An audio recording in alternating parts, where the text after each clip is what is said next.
তবে কেন একভাবে মুসলমান এক করিয়া আমরা অনেকে মনে করেছি এই কোরআন হুজুরদের কিতাব, এই কোরআন খতম দেওয়ার কিতাব। কেউ কেউ মনে করেছি এটা ঝাড় ফুটার তাবিজ লেখার কিতাব। কেউ কেউ মনে করেছে মানুষ মারা যাওয়ার পর এই খতম দিয়ে দিয়ে সব বক্সানোর কিতাব হলো এই কোরআন। কিন্তু আপনারা বলেন তো কোরআনুল কারীম শুধুমাত্র ঝাড় ফুট, তাবিজ আর খতমের কিতাব? তাহলে এটি হচ্ছে মানুষের জীবনের সামগ্রিক দিক এবং বিভাগ পরিচালনার চূড়ান্ত গাইডলাইন।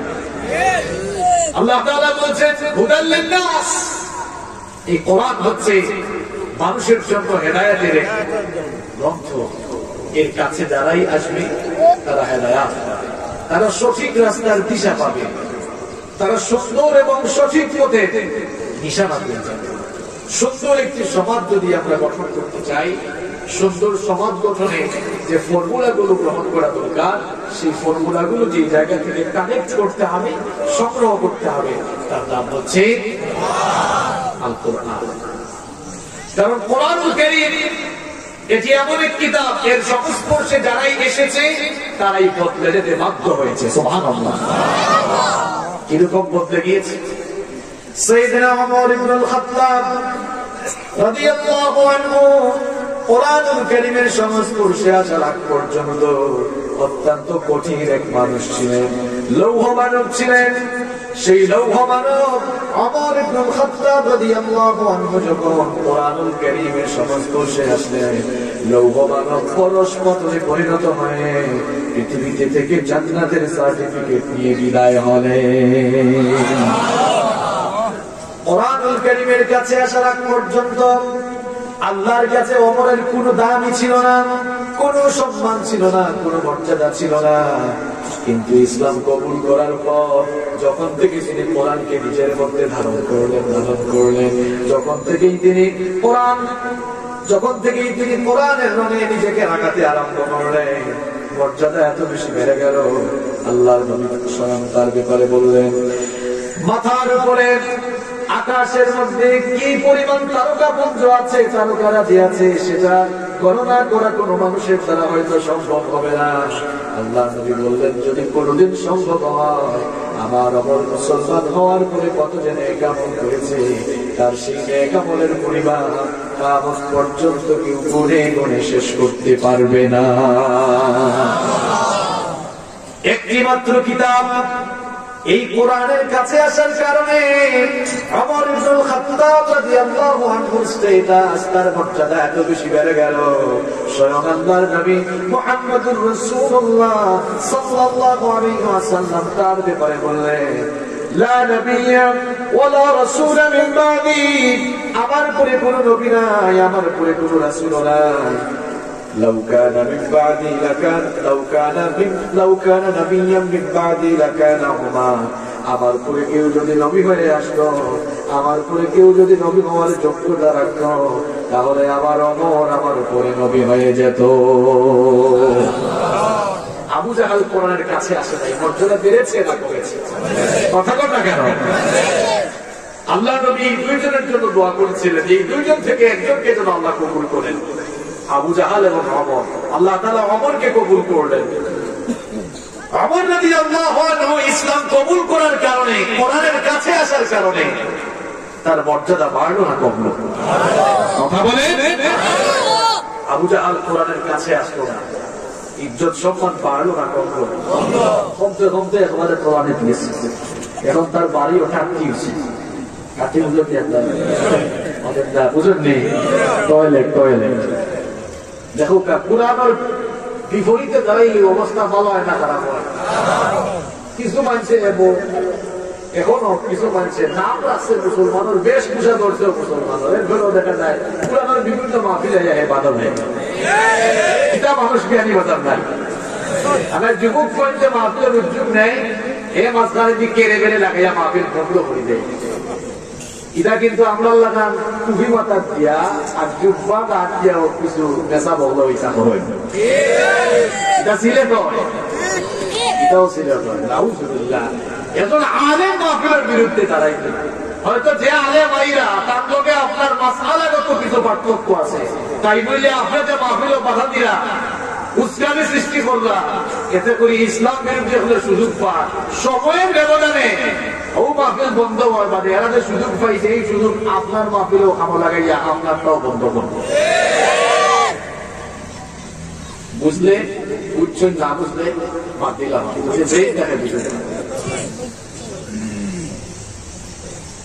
বিভিন্ন সময় এখন আলেম ওলামা ওকে হামলা চালানো হয়, হামলা চালানো হয় না। আমি সিলেটি মানুষ হিসাবে তার ঘটনা খুব কষ্ট পাইছি। কিছুদিন আগে এই আমরা সিলেট আব্দুর রাজ্জাক বিন ইউসুফ নামে এক আলেম ভাইয়া হামলার শিকার, তাই না আহলে হাদিসের আলেম। কারণ লোকে আমরা চিন্তাগত বহু অভেদ আছে। আমি নিজে ব্যক্তিগত ভাবে আমার বহু বক্তব্যের সাথে একমত নাই, একমত না হইতাম, কিন্তু কোন আলেমুল উপরে হামলা চালানি এটা কোনো বালা মানুষের কাম না। আমরা সিলেট আমরা জানি এটা আলেমুলামা হলোর মাটি, আলেমল এই সিলেটের মাটি আলেমুলামা হলোর গাঁটি। এই সিলেটের মাটি এই ধরনের ন্যাক্কারজনক ঘটনা ঘটার বাদে আপনারা অন্তরে কিরা লাগছে আমি জানি না, কিন্তু আমি খুব কষ্ট পাইছি। সে যে মতাদর্শ আলেম হোক, সে কওমি, হোক সে আলিয়া, হোক সে আহলে হাদিস, হোক সে এটা, হোক সে সেটা, কোন আলেমের বিরুদ্ধে আঘাত আসলে যদি সত্যিকারের কোন মুসলমান থাকে তাহলে তার কলিজায় অবশ্যই আঘাত লাগার কথা। যারা এই ঘটনাটি ঘটালো কেন করলো আমরা জানি না। কেন করবেন আপনি এটা? সে যে মতাদর্শী আলেম হোক, আজকে আব্দুর রাজ্জাক বিন ইউসুফের উপর হামলা হয়েছে, আগামীকাল কওমি ঘরানার কারোর উপরে হামলা হতে পারে, এরপরের দিন আলিয়া ঘরানার কারোর উপরে হামলা হতে পারে, এরপরের দিন চরমুনাই ঘরানার কারোর উপরে হামলা হতে পারে, এরপরের দিন হেফাজতওয়ালা কারোর উপরে হামলা হতে পারে। এই জন্য আগে থেকেই আমাদের সাবধান হয়ে যাওয়া লাগে। আল্লাহ তাআলা আমাদেরকে হেদায়েত দান করেন। বলছিলাম কোরআনের বিরুদ্ধে চলে গেলেই মানুষের মর্যাদা বাড়ে না কমে। দেখেন আবু জাহাল কোরআনের পক্ষে ছিল না বিপক্ষে ছিল, বেজ্জতির সাথে দুনিয়া থেকে বিদায় নিল, তার বাড়িও এখন ইন্টারন্যাশনাল টয়লেটে পরিণত হয়েছে, আন্তর্জাতিক টয়লেট। বিশ্বের বিভিন্ন দেশ থেকে হাজী সাহেবরা যখন হজ করতে যায়, বিশেষ করে বাংলাদেশ, ভারত, পাকিস্তান, এই তিন দেশের হাজী খুব সাংঘাতিক। বিমান থেকে নেমেই বলে পুলিশকে, ভাই আবু জাহেলের বাড়ি কোনটা? পুলিশে বলে কি রে, বিমান থেকে নেমে আবু জাহেলের বাড়ি বুঝো কেন? কয় বুঝো না, 6-7 ঘন্টা বিমানে জার্নি করে আসছে, বহু খাওয়া দাওয়া হয়েছে, এগুলো ডেলিভারি দেওয়ার জন্য হেড অফিসে যাওয়ার দরকার আছে না? কোন হেড অফিস বুঝছেন তো আপনারা? আবু জাহাল কোরআনের বিরোধিতা করেছিল। মানুষ আজ তার বাড়িতে গিয়ে পায়খানা করে, কি করে? আমি বলছিলাম যে কোরআনের কাছে আসলে মানুষের মর্যাদা বাড়ে না কমে। এই কোরআন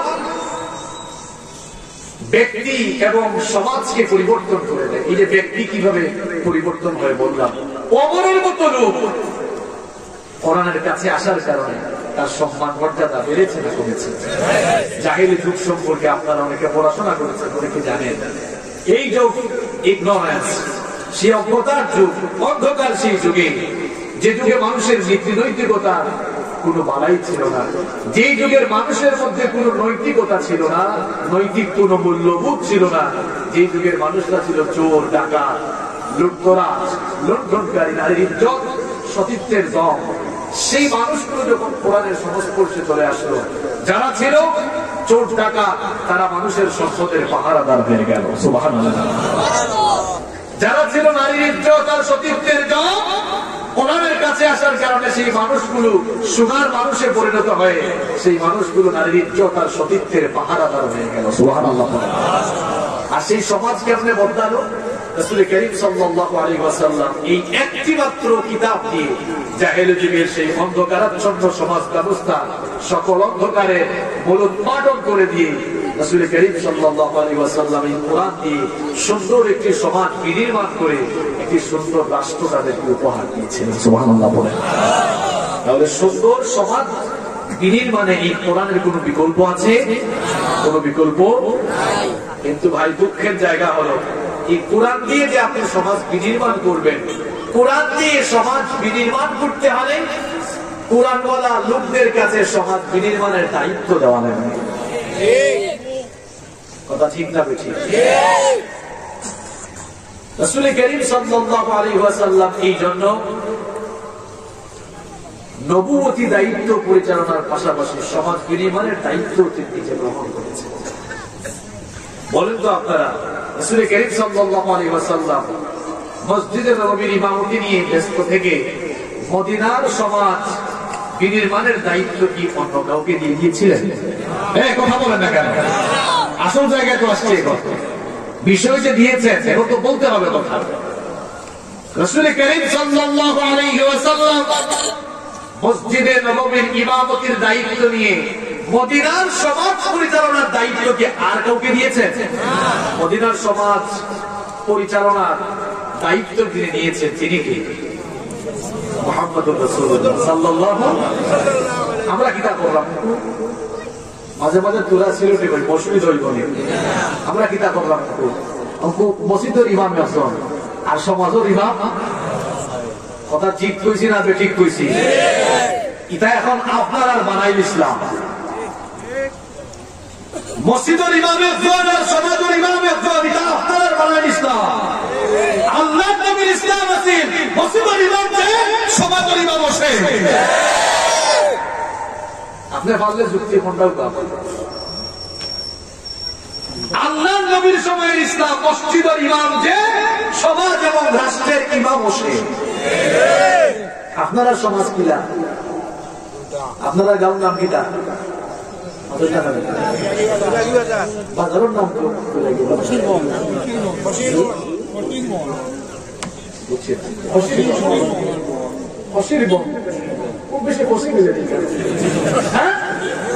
বেশি বেশি খুশি খাই না আপনারা না? আচ্ছা যাই হোক, খসিরগঞ্জ গাঁও থামাইলে দেখবা মসজিদের ইমাম একজন নেতা আর একজন মাঝে মাঝে কইবা হুজুর বলতাম যে মাতবা না। কথা ঠিক নেই? আপনারা তাই মাত্রা তোমার লাগেন সুরবার পারে মাত্র তখন তো তাই না।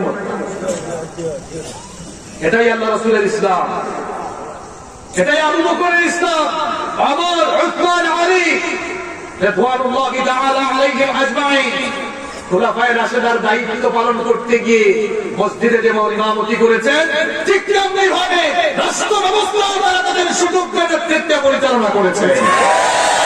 এটা আল্লাহর ইসলাম, এটা রাসূলের ইসলাম। আমরা খালি তসবিহ পড়ে যাই টিভি, কিন্তু আমার কথা বেজারই দিলা নেই। বেজার হইলে বিষয়টা ভীষণ হিসাব লাগে আমার দু সামান গায়ে আপনারা অন্যটা দিলা না কবর হাসপাতাল খুলছিরা কথা বললাম না। তসবিহ পড়ে খালি টিভি আমার আদান হয়ে গেলে খালি নমাজ, খালি তসবিহ টিভি আর আদান হয়ে গেলে নমাজও গেলে দুইটা। ইমানদার হিসাবে সমাজ গঠন করার লাগে এই দায়িত্ব আপনি নিজে নেওয়া লাগবে। আবু জেহেলের লগে আল্লাহ নবীর অত মারামারি হইল না।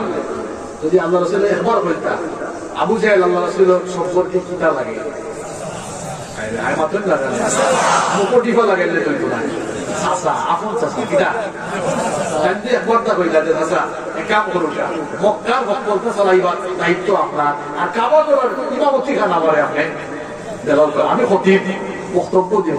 ইকান যদি আবু জেহেল এই প্রস্তাবটা দায়িত্ব করল অনেক বাতিস আবু এ সুন্দর এক প্রস্তাব দিছ তুমি বুঝবা সাংগপাঙ্গ হইল মানে আমার বাতিজার লাগে সকল ফেসিলিটি বাড়াও, কারণ আমার বাতিজা সকলটা আমার এ চালাইবার দায়িত্ব দেয় যার কোনটা লাগেনি। ফেস লাগছিল ফেস লাগছিল কেন? আচ্ছা আপনার নীতিতে সকলটা চলতে হয়। আল্লাহ খালকু ওয়াল আমর, সৃষ্টিজাত আল্লাহর জমিনে আইনও চলবে তা। আবু জেহেল দেখাই দিন আমার এলাকা কিতা শুরু হয়েছে, বিদ্রোহ শুরু করো 5 ফিট শুরু করো, মাক্কি জিন্দেগিটা সহজ আছে না কঠিন আছে? না জানেন, ইমানের ঘোষণা জানাই দিছে, ইমানের পরীক্ষার সম্মুখীন তারা হয়েছে। বাবাও হল, ভাই হল, আপনারা তো ইমান আনছেন, এটা ফ্রি ইমান, কোনো বিনিময় দিচ্ছে না। আর আল্লাহ নবীর সাহাবী হলে ইমান আনার পরে এমন কঠিন পরীক্ষার সম্মুখীন হয়েছে, ইমান আনার বাদে জ্বলন্ত কয়লার উপরে ধরে চিৎ করিয়া শোয়াইয়া বুকুর উপরে পাথর চাপা দিতে করেছে। আল্লাহু আকবার। ইমান অত সোজা বিষয় না। আমি যে কথা বলছিলাম, সুন্দর সমাজ নির্মাণের জন্য কোরআন দরকার, আর কোরআন দিয়ে সুন্দর সমাজ গঠন করতে হলে কোরআনওয়ালা মানুষ দরকার। এখন আপনি সমাজে রাখলেন যে আউযুবিল্লাহ বিসমিল্লাহ শুদ্ধ করে বলতে জানে না, সমাজ গঠনের দায়িত্ব তাকে দিয়ে এরপরে মাহফিলে হুজুরকে বিষয় দিয়েছেন সুন্দর সমাজ নির্মাণের দায়িত্ব। এটা ওয়াজ সারা জীবন হইব, কিন্তু সুন্দর সমাজ স্বপ্নও তার বাস্তবে কোনোদিন দেখতে নাই। এটা আমার মাঝে বেজারি গেলেন আপনারা, ওনার সময় আশা মাত্রে মানুষ বেজার হয়ে যায়। আমার কথা বুঝছেন নেই? আমি কইছি সুন্দর সমাজ গঠন করতে হইলে কোরআন ছাড়া বিকল্প নাই। এখন সমাজ, সুন্দর সমাজ গঠন করতে হইলে কোরআন দরকার, আর কোরআন দিয়ে সমাজ চালাইতে হইলে কোরআন দ্বারা মানুষ দরকার। এখন সমাজের দায়িত্ব আউযুবিল্লাহ বিসমিল্লাহ পারইতো নাই মুখে, কারণ যে কি একটা মানুষ এরকম আউযুবিল্লাহ বিসমিল্লাহ পারতো নাই। এখন এগুলোকে যে সমাজের দায়িত্ব দিয়া, আর এম হাসিবুর রহমান হুজুর আইসা, হুজুর আপনার সুন্দর সমাজ নির্মাণের ওয়াজ করো, কাইবাই ওয়াজ চলা, এটা দায়িত্ব আরো দূর লাভই বলে, লাভই বলে কিতা করতে হবে। তাহলে সলিউশন হচ্ছে কোরআনওয়ালা লোকগুলোর হাতে সমাজের দায়িত্ব সুপর্দ করে দিতে হবে, তখনই আপনি সুন্দর সমাজ পাবেন। এজন্য দায়িত্ব দিয়ে শেষ না, আপনাদেরকেও সহযোগিতা করা লাগবে। এজন্য আগে কোরআন বুঝতে হবে। আমরা অনেকে বুঝি না কোরআনটা আসলে, কোরআন অনেকে বুঝি না, বুঝা দূরের কথা। রাগ করবেন না আপনারা, আমাদের মধ্যে অনেকেই আছেন, অনেক বাবারা আছেন, অনেক ভাইয়েরা আছেন, এখনো শুদ্ধ করে কোরআনটাও তারা করতে জানেন না। কি দুঃখজনক কথা, আপনার বয়স 40, 50, 60 বছর হয়ে গেল, এখনো আপনি বিশুদ্ধ করে কোরআনুল কারীম তেলাওয়াত করতে পারেন না। আমার অনেক ব্যবসায়ী ভাইয়েরা আছেন, সারাদিন ব্যবসায় ধান্দায় করে থাকেন, কিন্তু কোরআন শেখার ধান্দায় থাকতে পারেন না। আমার অনেক যুবক তরুণ ভাইয়েরা, স্কুল কলেজ ইউনিভার্সিটির অনেক শিক্ষার্থী ভাইয়েরা আছে, তাদেরকেও বলবো তারা সব শিখার জন্য চেষ্টা করছে, কোরআন শেখার জন্য কোনো চেষ্টা করছে না। খুব দুঃখজনক কথা। অথচ এই কোরআনের প্রথম শব্দই নাযিল হয়েছে ইকরা, রিড। এই কিতাব পড়ার জন্য, শিখার জন্য আদেশ দিয়েছেন যে আল্লাহ। কোরআন শিখা ফরজ না নফল? ফরজ। আল্লাহ তাআলা বলছেন ওয়ারাত্তিলিল কুরআনা তারতীলা। সূরাতুল মুযাম্মিল আল্লাহ তাআলা বলছেন এই কোরআনকে ধীরস্থিরভাবে আস্তে আস্তে সুন্দর করে তাজবীদ এবং তাহসিনের সাথে বিশুদ্ধ করে কোরআন তেলাওয়াত করো। আদেশটা কার? আল্লাহ। এখন আপনারা কোরআন পড়েন আপনাদের মতো, হক আদায় করে কোরআনের মতো, তাজবীদের মতো। আলাম তারা কাইফা ফাআলা কওলা সূরা কোরআন পড়া। কোরআন আপনার লেখার বললেই বলে, কোরআন কোরআনের মতো করতে। আপনি আপনার লেখার কোরআন যদি পড়েন, আপনি যদি আপনার মতো কোরআন পড়া শুরু করেন, হক আদায় করে যদি না পড়েন, রুব্বা কারিউল কোরআন ওয়াল কোরআন ইয়ালআনুহু। কোরআনুল কারীমের বহু এমন পাঠক আছে, বহু তেলাওয়াতকারী আছে, এরা কোরআন তেলাওয়াত করলে সওয়াবের পরিবর্তে কোরআন থেকে লাভ পায়। নাউযুবিল্লাহ। অথচ আমরা জানি কোরআন করলে সওয়াব হয়, কোরআন করলে কি হয়? সওয়াবের পরিমাণটা কেমন? আল্লাহর নবী বলেছেন মান ক্বারা হারফান মিন কিতাবিল্লাহ ফালাহু বিহি হাসানাহ ওয়াল হাসানাতু বিআশরি আমসালিহা। আল্লাহর কিতাবে কোরআন থেকে একটি অক্ষর যারা তেলাওয়াত করবে আমলনামায় 10 নেকি দান করবেন। কি কোরআন শুদ্ধ করে পড়লে নেকি পাওয়া যায়, সওয়াব পাওয়া যায়, কিন্তু অশুদ্ধ কোরআন পড়লে সওয়াবের পরিবর্তে আরো লানত পেতে হবে। এজন্য আমার ভাইরা কোরআনটা শিখতে হবে। সুন্দর সমাজ নির্মাণ করতে হলে কোরআনটা বুঝতে হবে, বুঝতে হলে আগে পড়া যাবে। আমরা অনেকে এখনো বিশুদ্ধ করে কোরআন পড়তে জানি না, অথচ আল্লাহর কোরআনের প্রথম হক হলো, প্রথম দাবি হলো আল্লাহর কোরআনটা বিশুদ্ধ করে তেলাওয়াত শিখা। কিন্তু অনেকেই আমরা গাফলতি করে কোরআন শিখি নাই। আমার বাবারা, আমার ভাইয়েরা ভালো করে শুনে, এখনো পর্যন্ত আমরা যারা কোরআন শিখলাম না, কঠিন সিল্লতি বেজ্জতি আর শাস্তির সম্মুখীন হওয়া লাগবে। কাল কিয়ামতের দিন হাসরের ময়দানে আমাদের সকলকে হাসরের মাঝে একত্রিত করবেন কে?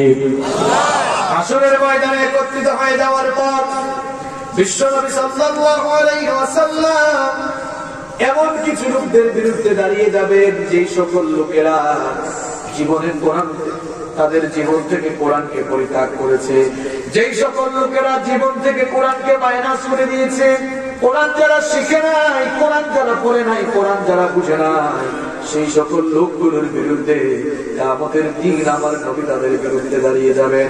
কোরআনুল কারীমের 25 নম্বর সূরা সূরাতুল ফুরকানের 30 নম্বর আয়াতে রব্বুল আলামিন বললেন, ওয়াকালা রাসূলু ইয়া রাব্বি ইন্না কওমি ইত্তাখাযু হাযাল কুরআনা মাহজুরা। বিশ্বনবী সাল্লাল্লাহু আলাইহি ওয়াসাল্লাম হাসরের ময়দানে কিছু লোকদের বিরুদ্ধে দাঁড়িয়ে বলবেন, আল্লাহ তাআলা কোরআনে তুলে দিয়েছেন, ওয়াকালা রাসূলু, রাসূল সেদিন বলবে, ইয়া রাব্বি ইন্না কওমি ইত্তাখাযু হাযাল কুরআনা মাহজুরা, আমার কওমের, আমার উম্মতের এই লোকগুলো কোরআন পরিত্যাগ করেছে, জীবন থেকে কোরআনকে বাদ দিয়েছে, কোরআন পড়ে নাই, বুঝে নাই, শিখে নাই, এই জন্য আমিও আজ তাদের বিরুদ্ধে দাঁড়িয়ে গেলাম। নাউযুবিল্লাহ। আল্লাহর হাবিব যদি কারো বিরুদ্ধে কিয়ামতের দিন দাঁড়িয়ে যায়, ওই মানুষটা বাঁচার কোন উপায় আছে? কথা বলেন, বাঁচার কোন উপায় আছে? আমার বাবারা, আমার ভাইয়েরা, আমার শিক্ষার্থী ভাইয়েরা, সবাইকে উদ্দেশ্য করে কথাগুলো বলছি, ভালো করে শুনে। আমরা যারা এখনো কোরআন শিখতে পারলাম না, ভালো করে শুনে, কেন আমরা এখনো কোরআন শিখলাম না?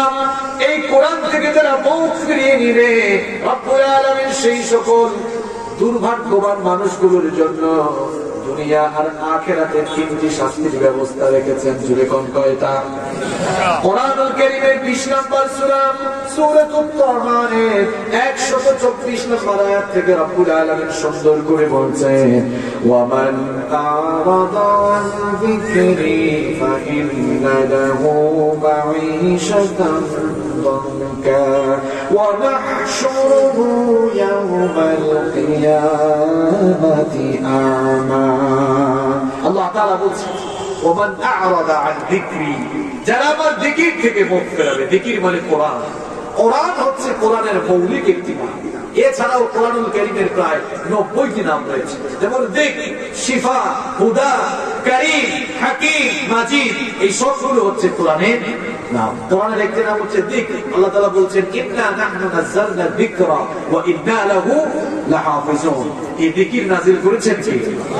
যিকর মানে উপদেশ, যিকর মানে হলো, আল্লাহ তাআলা বলছেন, ওমান আ'রাদা আন যিকরি, যারা আমার এই যিকির থেকে, আমার এই উপদেশ সম্বলিত কিতাব থেকে যারা মুখ ফিরিয়ে নিয়েছে, ফা ইন্না লাহু মাঈশাতান দানকা, আমি তাদের জীবনকে সংকীর্ণ করে দেব।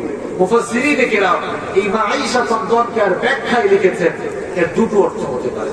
জোরে কোন তো কয়টা? এদিকে তাকান, মূল কথা চলে যাচ্ছে। আল্লাহ তাআলা বলছেন, কোরআন থেকে যারা মুখ ফেরাবে, ফা ইন্না লাহু মাঈশাতান দানকা, এদের জীবনকে আমি সংকীর্ণ করে দেব। মুফাসসিরিনে কেরাম এই অংশটুকু ব্যাখ্যা করেছেন, জীবনটাকে দুই ভাবে সংকীর্ণ করা হতে পারে। এক নম্বর হলো, রব্বুল আলামিন ওই লোকটার রিজিক হয়তো কমিয়ে ফেলতে পারে, অথবা তার জীবন থেকে সুখ শান্তি কেড়ে নিতে পারে। সুখ শান্তি দেওয়ার মালিক কে? শুধুমাত্র টাকা পয়সা, সম্পদশালী আর ক্ষমতার মালিক হলেই সুখ শান্তি পাওয়া যায় না। সুখ শান্তি টাকা দিয়ে, ক্ষমতা দিয়ে কেনা যায় না। এমন বহু মানুষ আছে যার বহু টাকা পয়সা আছে, গাড়ি বাড়ি, ইন্ডাস্ট্রি, রাজনৈতিক ক্ষমতা সবই আছে, কিন্তু শান্তি নাই। এরকম আছে না নাই? রাতের বেলা ঘুমায়, ঘুম আসে না, এত টাকা পয়সা তাও ঘুম আসে না, হুজুর মনে শান্তি নাই। এরকম আছে? কথা বলেন, আছে? রিক্সাওয়ালা সারাদিন বিয়ানী বাজারের অলিগলিতে রিক্সা চালায়, 300-400 টাকা ইনকাম করে, দেখা যায় এসব নামাজ পড়ে ডাল আলু ভর্তা দিয়ে ভাত খেয়ে নাকে তেল দিয়ে ঘুমায়, তার মনে শান্তি আছে। কারণ সুখ শান্তি টাকা দিয়ে কেনা যায় না, সুখ শান্তি দেওয়ার মালিক কে? বাস্তবতার সাথে জীবন মিলিয়ে দেখেন, কোরআনের আয়াতের সাথে জীবনের বাস্তবতা মিলিয়ে দেখেন। আল্লাহ তাআলা বলছেন, যারাই তাদের জীবন থেকে কোরআনকে মাইনাস করবে, আমি আল্লাহ তাদের জীবন থেকে সুখ শান্তি কেড়ে নেব। বাহির থেকে দেখলে এদেরকে নাপুস নুসুস দেখা যায়, খুব টাকাওয়ালা মানুষও দেখা যায়, কিন্তু তার মনে শান্তি নাই, তার মনের খবর তো আপনি জানেন না। আল্লাহ তাআলা বলছেন কোরআন থেকে যারাই মুখ ফিরাবে আমি তার জীবন থেকে সুখ শান্তি কেড়ে নিব। 2 নাম্বার হলো তার কবরের জীবনটাকে আমি সংকীর্ণ করে দেব। অর্থাৎ মারা যাওয়ার পর তার কবরটা এমন সংকীর্ণ হয়ে যাবে, কবরের 2 পাশের মাটি এক হয়ে যাবে, যার কারণে এক পাশের পাঁজর গিয়ে অন্য পাশের পাঁজরের সাথে এরকম ঢুকে যাবে। এই রকম করে সেই সকল লোকদের উপরে শাস্তি চলতে থাকবে।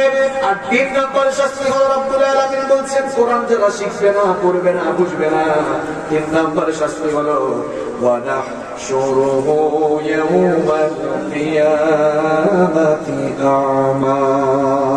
আল্লাহ তাআলা বলছেন যে কিয়ামতের দিন তাদেরকে অন্ধ অবস্থায় হাসরের ময়দানে উঠাবো। অন্ধ অবস্থায় হাসরের ময়দানে যখন এই লোকগুলোকে উঠানো হবে, এই লোকগুলো তখন আল্লাহর কাছে বলবে ফরিয়াদ করে, ক্বালা কাযালিকা আতাতুকা আয়াতুনা ফানাসিতাহা ওয়া কাযালিকাল ইয়াওমা তুনসা। আল্লাহু আকবার। কোন কথা আল্লাহ তাআলা গোপন রাখলেন না। ওই মানুষগুলো বলবে আল্লাহ আমরা দুনিয়ায় চোখে দেখতাম, চক্ষুষ্মান ছিলাম, আজ হাসরের মাঝে তুমি আমাদেরকে অন্ধ করে একত্রিত করেছো কেন? আল্লাহ তাআলা তখন জবাব দিবেন কাযালিকা আতাতকা আয়াতুনা। আমার এই আয়াত, আমার এই কিতাবের আয়াত তোর কাছে কি ছিল? তোর ঘরে কুরআনও ছিল, তোর ঘরে কুরআন ছিল, জীবনে কোনোদিন এই চক্ষু দিয়ে কুরআন পড়িস নাই, চক্ষু থাকতেও আমার কুরআন দেখলি না, এজন্য হাসরের ময়দানে তোকে বন্ধ করে উঠাবো। তোর ঘরের মধ্যে কোরআন ছিল, আমার কোরআনকে তুই ভুলে গিয়েছিলে, দুনিয়ায় আমার কোরআন তুই যেভাবে ভুলে গিয়েছিলে, ওয়া কাযালিকাল ইয়াওমা তুনসা, আজ তোর মতো গোলামকে আমি আল্লাহও ভুলে গেলাম। ওয়া কাযালিকাল ইয়াওমা তুনসা, আজ তোকেও আমি ভুলে গেলাম। আল্লাহ যদি কাউকে বলেন তোর মতো গোলামকে আমি ভুলে গেলাম, ওই মানুষ আর মুক্তি পাওয়ার কোন উপায় আছে? নাজাত পাওয়ার কোন উপায় আছে? স্কুল কলেজ বিশ্ববিদ্যালয়ে যারা পড়ো তোমাদেরকে বলছি কেন এখনো কোরআন শিখতে পারলা না? খুব শুদ্ধ করে বাংলায় কথা বলতে পারো, ফটর ফটর করে ইংরেজিতে চমৎকার প্রনাউন্সিয়েশনে কথা বলতে পারো, আউযুবিল্লাহ বিসমিল্লাহ করে এখনো শুদ্ধ করে কেমন জীবন তুমি তৈরি করছো, কেমন ক্যারিয়ার তুমি সাজাচ্ছ? বাবাদেরকে বলতে চাই সন্তানদেরকে সব শিখালেন, এখনো কেন কোরআন শিখালেন না? আপনার সন্তানকে অ আ ক খ এবিসিডি পড়ে শিখান, আলিফ বা তা তাকে আগে শিখান। যদি তাকে কোরআন না শিখান, সন্তানগুলো ইতিহাস আর আনুষ্কার মতো, আর সন্তানগুলোকে কোরআন শেখালে আমলাওয়ালা হবে, মুত্তাকি পরহেজগার, চক্ষু শীতলকারী হয়ে যাবে, ঠিক কি না? লন্ডনে যাওয়ার জন্য, আমেরিকায় যাওয়ার জন্য আইএলস করে, আইএলস এক্সাম দেয়, টোফেল করে, জিআরই করে, ইংরেজি ভাষার কোর্স করে, কিন্তু আল্লাহ জান্নাতে যাওয়ার জন্য সময় অর্থ বিনিয়োগ করে কোরআন শিখছে।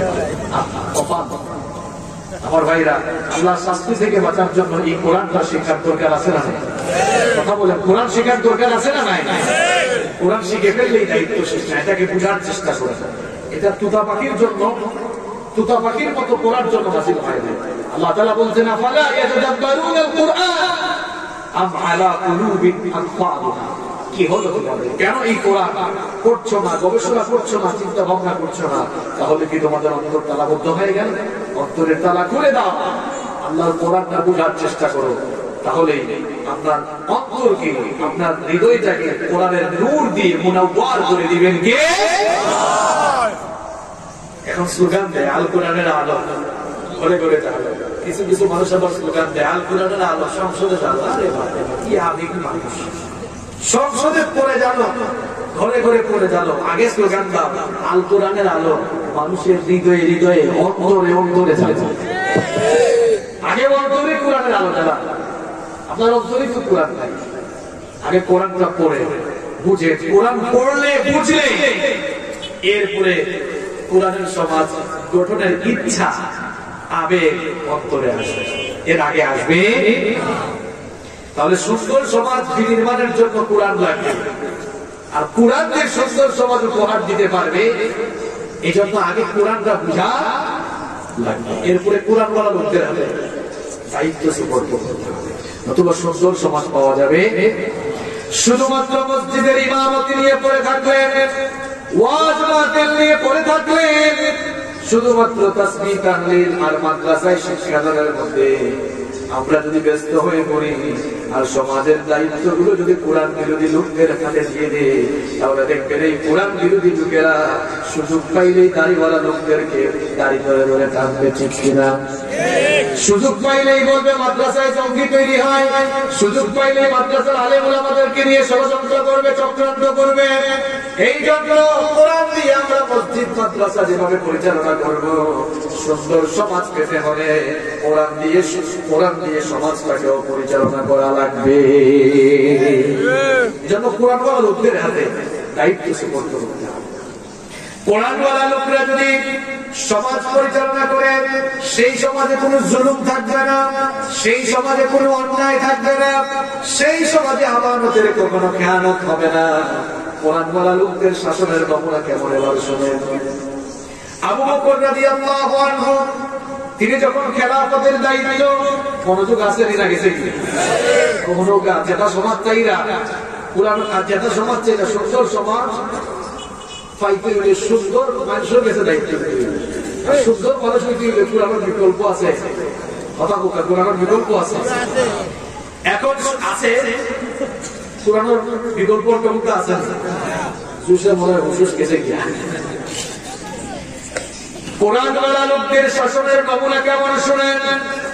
সাইয়েদনা আবু বকর রাদিয়াল্লাহু আনহু তিনি যখন খেলাফতের দায়িত্বে, তিনি যখন মদিনার রাষ্ট্র পরিচালনা করছেন, তিনি যখন খেলাফতের দায়িত্বে আছেন, সেই সময় একদিন তার নিজের বিবি, তার প্রিয়তমা স্ত্রী বললেন, আবু খলিফাতুল মুসলিমিন কিছুদিন ধরে সন্তানরা সারিদ নামক খাবার খাবার জন্য খুব আগ্রহ পোষণ করছে।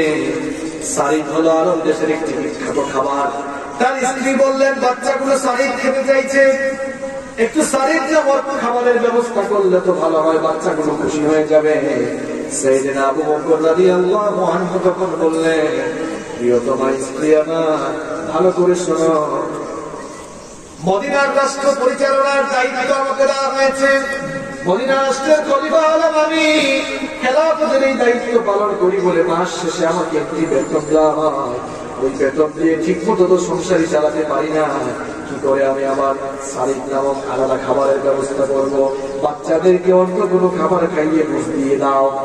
কিছুদিন পর দেখা গেল আবু বকর রাদিয়াল্লাহু আনহুর ঘরে সারিদ নামক খাবারের আয়োজন হলো, তার সামনেও পরিবেশন করা হলো।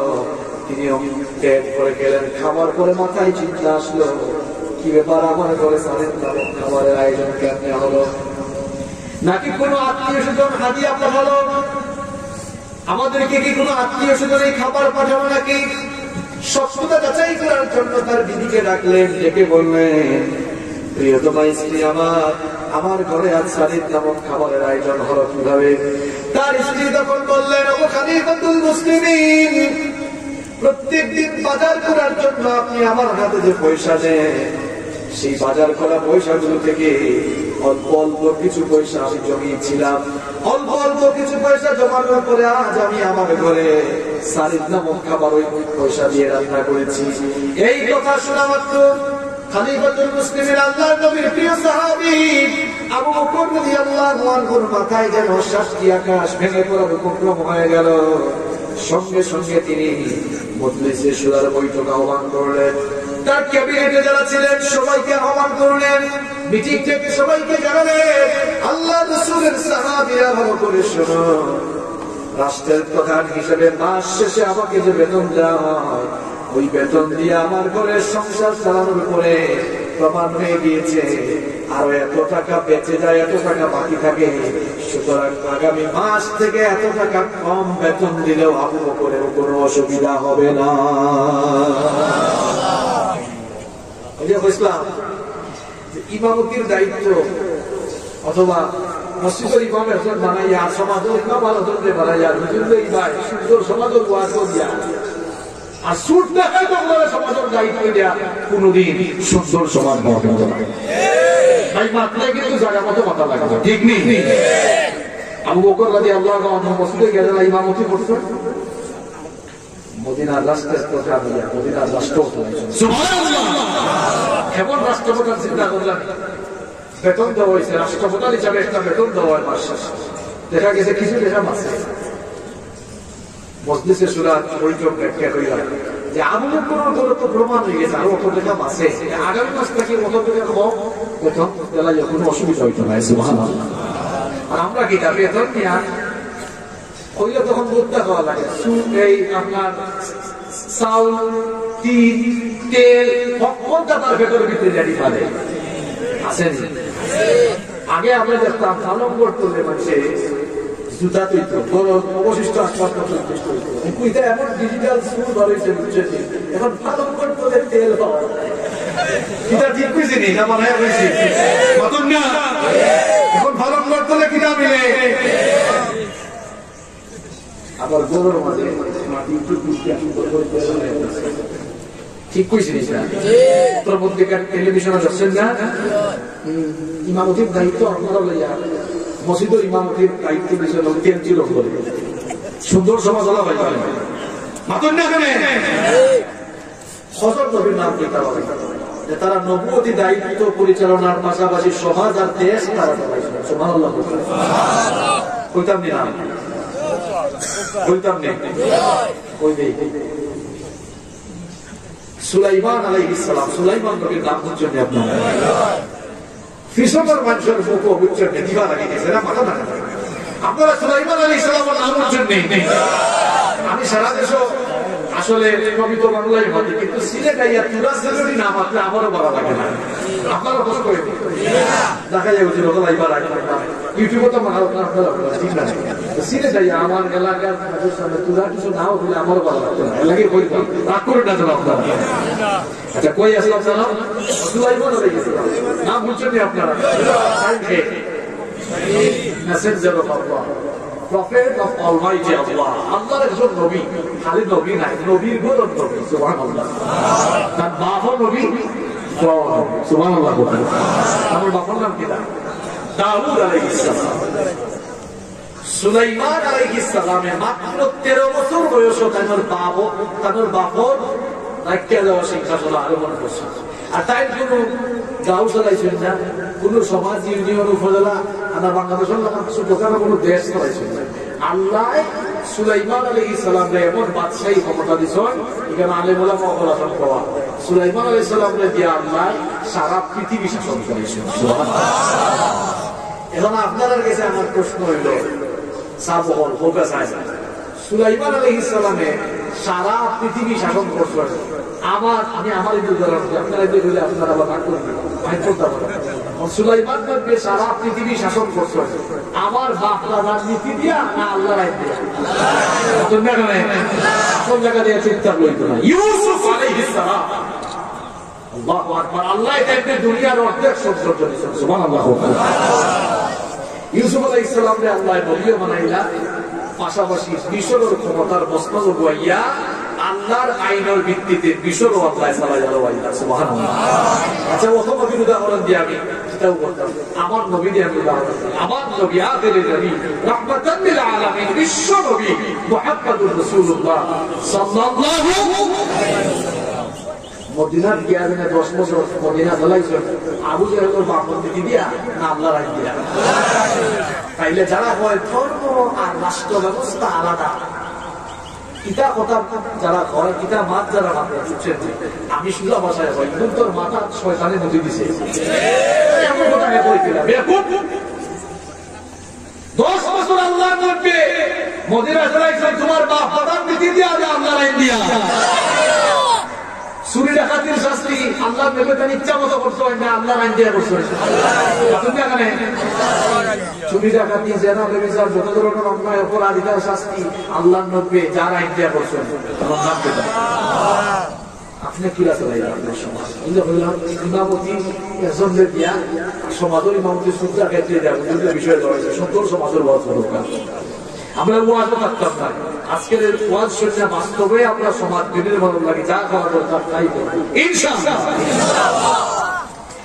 সুন্দর সমাজ বিনির্মাণ করতে হলে সুন্দর এবং সচ্চরিত্রবান মানুষগুলোর হাতে সমাজের দায়িত্ব সুপর্দ করা লাগবে। আবু বকরের কাহিনী তো শোনালাম। ওমর ইবনুল খাত্তাব রাদিয়াল্লাহু আনহু তিনি তো অর্ধ পৃথিবী শাসন করেছেন। কোরআন ওয়ালা লোকদের শাসনের নমুনা কেমন হয় এবার ভালো করে শুনেন। একদিন তিনি ঘরের ভেতরে মোমবাতি জ্বালিয়ে কাজ করছেন। মনোযোগ আছে না গেছে? ওমর ইবনুল খাত্তাব রাদিয়াল্লাহু আনহু একদিন ঘরের মধ্যে তিনি মোমবাতি জ্বালিয়ে কাজ করছেন। এমন সময় তার কিছু আত্মীয় স্বজন তার সঙ্গে সাক্ষাৎ করতে আসলেন। সাক্ষাৎ করতে এসে দরজায় নক করলেন। আসবো কিনা নক করলেন। ওমর ইবনুল খাত্তাব রাদিয়াল্লাহু আনহু বললেন, একটু থামো, দাঁড়াও, দরজায় দাঁড়িয়ে থাকো, ভেতরে প্রবেশ করো না। এদেরকে দরজায় আটকিয়ে দিয়ে তার সামনে থাকা মোমবাতির আগুন তিনি ফু দিয়ে নিভিয়ে দিলেন। নতুন আরেকটি মোমবাতি জ্বালালেন। এরপরে বললেন, এবার ভেতরে আসতে পারো। ভেতরে আসার পর এরা কৌতূহল চেপে রাখতে না পেরে প্রশ্ন করলো, আমিরুল মুমিনিন, আপনার সামনে তো একটি মোমবাতি জ্বালানো ছিল, সেই মোমবাতির আগুন নিভিয়ে দিয়ে নতুন আরেকটি মোমবাতি আপনি কেন জ্বালালেন? আমিরুল মুমিনিন ওমর ইবনুল খাত্তাব রাদিয়াল্লাহু আনহু বললেন, তোমরা আসার আগ পর্যন্ত রাষ্ট্রের টাকায় কেনা মোমবাতির আগুন দিয়ে, রাষ্ট্রের টাকায় কেনা মোমবাতি কিনে ওই মোমবাতির আগুন জ্বালিয়ে রাষ্ট্রের কাজ আমি করছিলাম। চিন্তা করলাম তোমরা তো আমার আত্মীয় স্বজন, হয়তো ব্যক্তিগত কথাবার্তা বলার জন্য এসেছো। আমি চিন্তা করে দেখলাম রাষ্ট্রের টাকায় কেনা মোমবাতির আগুন জ্বালিয়ে যদি আমার আত্মীয় স্বজনদের সাথে ব্যক্তিগত কথা বলি, আমানতের খেয়ানত হয়ে যাবে, আল্লাহর কাছে জবাব দেওয়া লাগবে। এই জন্য রাষ্ট্রের টাকায় কেনা মোমবাতির আগুন নিভিয়ে দিয়ে আমার নিজের টাকায় কেনা মোমবাতির আগুন জ্বালিয়ে কথা বলছি। এই হচ্ছে কুরআনওয়ালা শাসকদের শাসনের দৃষ্টান্ত, শাসনের কথা। সুবহানাল্লাহ।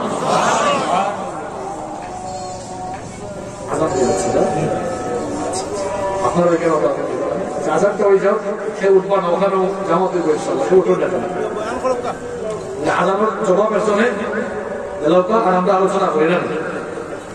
যে কথা কোয়াত আসলাম ওমর রাদিয়াল্লাহু আনহু, ওমর রাদিয়াল্লাহু আনহু আইকো আওয়াজ তো বাইরে হয়ে যায়।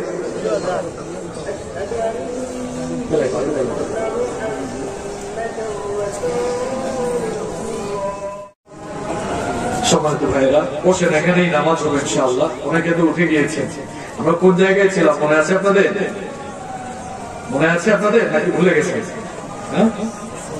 সুন্দর সমাজ বিনির্মাণ গঠন করতে হলে সুন্দর মানুষ যারা, সচ্চরিত্রবান মানুষ যারা, তাদের কাছে সমাজের দায়িত্ব সুপর্দ করে দিতে। আবু বকর রাদিয়াল্লাহু আনহু, ওমর রাদিয়াল্লাহু আনহু দুটি ঘটনা আপনাদেরকে শুনিয়েছি।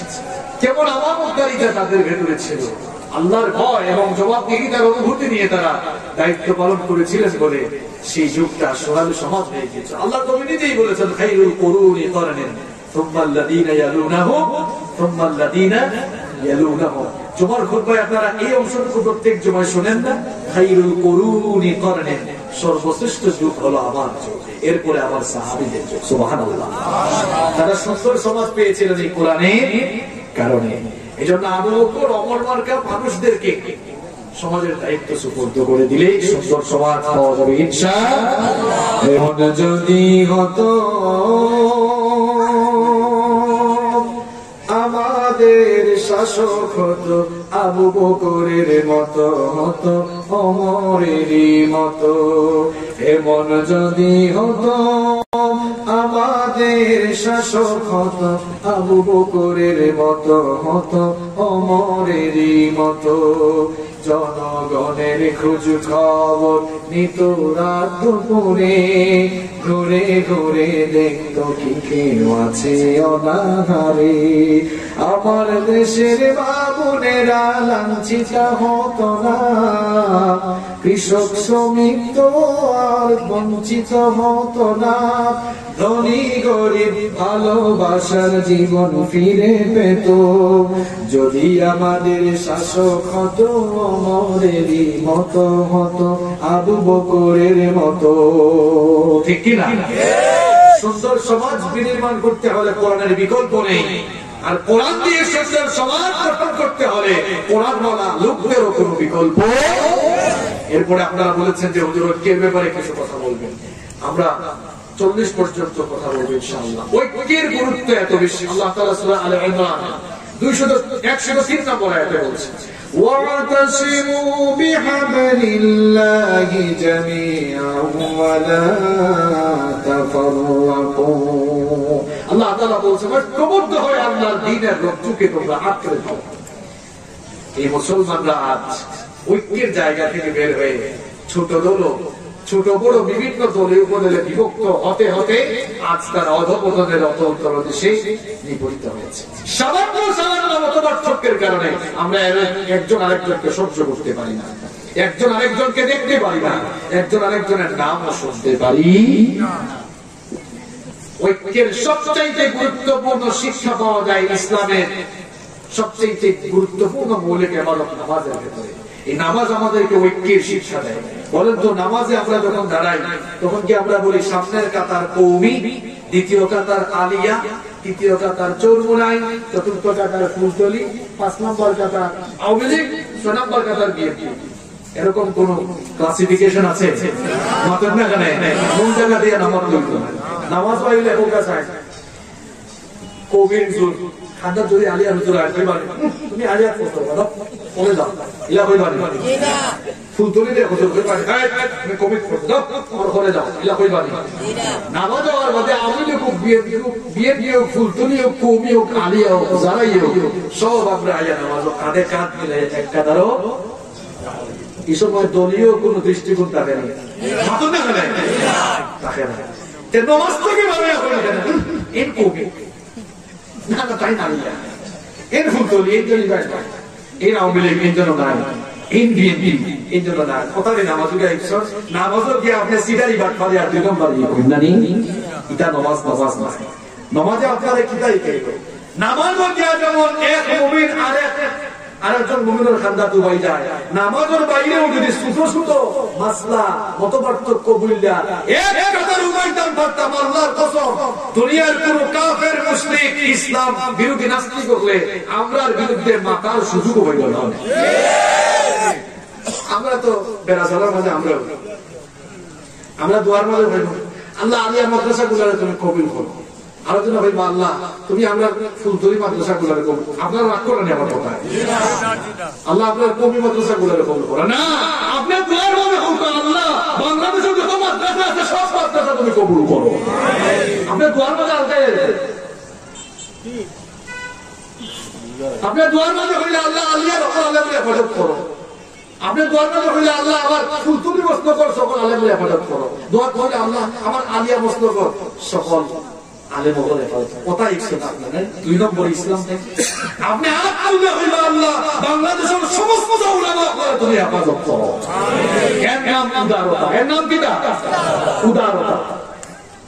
ঐক্যর শিক্ষা আপনারা তো আমরা ব্যস্ত কি না, আমরা তো আলেম ওলামা, আমরাও তো বুঝছেন আগে আপনারা দোয়া চাইতে আমার কাছে হুজুর আপনারা দোয়া করবা, আর আমরাও দোয়া চাইলাম আপনারা দোয়া করবা আপনার লাগে, আমরা কোনো ঠিক থাকি এ হুজুর আরো হুজুরে দেখতে পারে না, হুজুর ঠিক কইলাম হয়েছে ঠিক কইছে ফুলতলির গুরু বাইরে দেখলে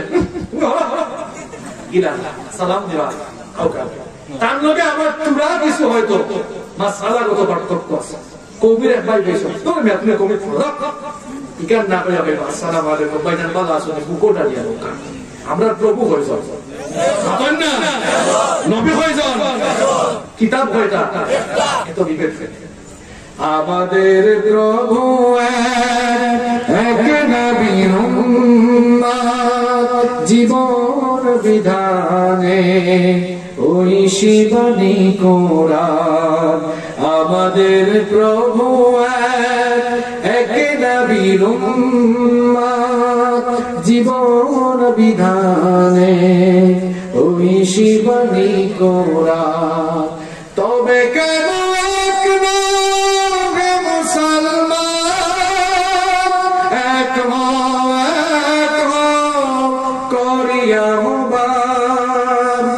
বাইতুল্লাহ মদিনা শরীফে বাইতুল্লাহ একবার আর আলিয়ার বাইতুল্লাহ একবার মাতুম না কাছে এক নেই আপনারা আলাদা বাইতুল্লাহ মদিনা শরীফে উহুদ পাহাড়ে বদরের মাঠে একটা তো চাঁদ একটাই সূর্য ধরাতে নিয়ম মেনে আলো করে দাও তবে কেন এক মুসলমান এক করিয়া মুবাদ আমাদের প্রভু এক নবীর উম্মত জীবন বিধানে ওই শিবানী কোরআন তবে কেন এক মুসলমান এক করিয়া মুবাদ করেন আমিন আমার ভাইয়েরা যেদিন আমরা আমাদের রাজনৈতিক এবং দলীয় মতাদর্শের উপরে উঠে আমরা যখন আমাদের সংকীর্ণ মন মানসিকতার উপরে উঠে আমরা যখন ইসলামের আদর্শকে লালন করতে পারবো আপনারা দেখবেন যেই দিনে আমরা ঐক্যের কাতারে আসতে পারবো সেই দিন থেকে ইসলামের বিরুদ্ধে এই জমিনে কথা বলা চিরতরে বন্ধ হয়ে যাবে ইনশাআল্লাহ এক হুজুর মায়ের গায়ে আপনি চুপ থাকেন এটা আমাদের হুজুর না এটা কবির হুজুর মুফতি জসিমউদ্দিন সাহেবকে ছুরিকাঘাত করা হলো জানেন কি জানেন না আপনারা আপনি যদি বলেন না আমি ফুলতলি বস্ত করা তাই মায়ের কাছে পালন দিচ্ছি আজকে তাই নাই 2 দিন বাদে আপনার উপরে আইতো না অসম্ভব কোনটা নেই আপনি যদি চুপ না হন এক আলেমের উপরে আঘাত আইছে কিছুদিন বাদে আপনার উপরে বলবো এর লাগি দল মতর উপরে উঠুকা দল দাঁড় রাজনীতি দাঁড় ইসলাম সভা কথা ঠিক নেই কওমি আলিয়া ফুলতলি আওয়ামী লীগ বিএনপি জামাত হেফাজত চরমরা এটা আলাদা আলাদা হতে পড়ুকা মিছিল চলকা অসুবিধা নাই কিন্তু ইসলামের বেলায় আমরা সবাই ঠিক নেই নবীর বেলায় আমরা সবাই আল্লাহ নবীর না কেউ কটূক্তি করলে আমরা দল মত শব্দ বলিয়া এর বিরুদ্ধে একসাথে দাঁড়াইব ইনশাআল্লাহ এখন যে নবীর সুন্নতে নাই যে কিছুদিন আগে না খাইনি তো মনে হয় যে আরন আলা আরনের নাম শুনছেন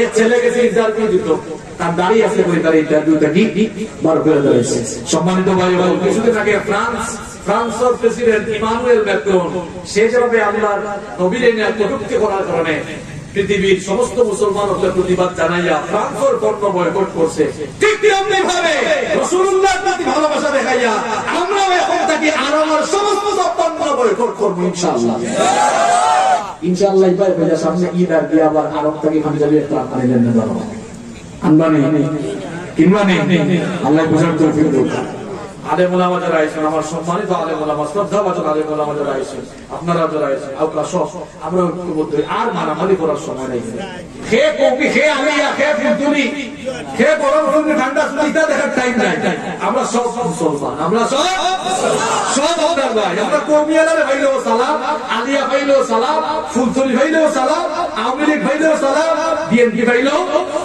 আমরা যদি এক হইতাম পারি তাহলে কোকা এই জমিন ইসলাম নিয়ে কেউ ষড়যন্ত্র করতে পারবো নি আল্লাহ আমরা সবরে এক আর নেক বানায় দেব